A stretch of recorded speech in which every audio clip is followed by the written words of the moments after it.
Ito ay rated SPG. Striktong patnubay at gabay ng magulang ang kailangan. Maaaring may masiselang tema, lengguwahe, karahasan, sexual, horror o droga na hindi angkop sa mga... Matapos ang iskandalo at mabigat na paratang, napilitan na nga itong si Carol na tumakas dahil kahit walang sapat na ebidensya ang mga kapulisan ay ipinaghahanap nga nila itong si Carol upang ngang ikulong. At ang buong barangay ay tingin nga dito kay Carol ay isang ang akusada.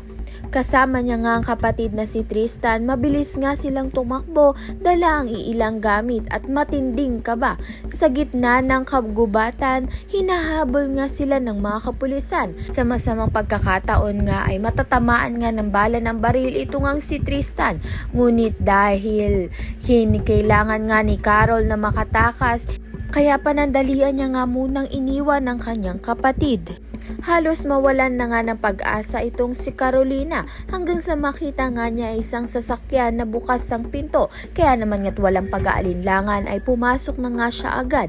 Laking gulat nga niya ay may tao sa loob, isang lalaki, kalma at seryoso at tila alam nga ang nangyayari. Siya si Wilfred, ang taong walang alinglangang tinulungan nga itong si Carolina na makatakas sa kapahamakan. Habang nanginginig sa takot itong si Carol ay patuloy pa rin nga sa pagdadrive itong si Wilfred na tila hindi niya nga muna kinakausap itong si Carol. Kaya naman nga yan at iba pa ang dapat nating pakaabangan. Maraming salamat sa iyong panonood.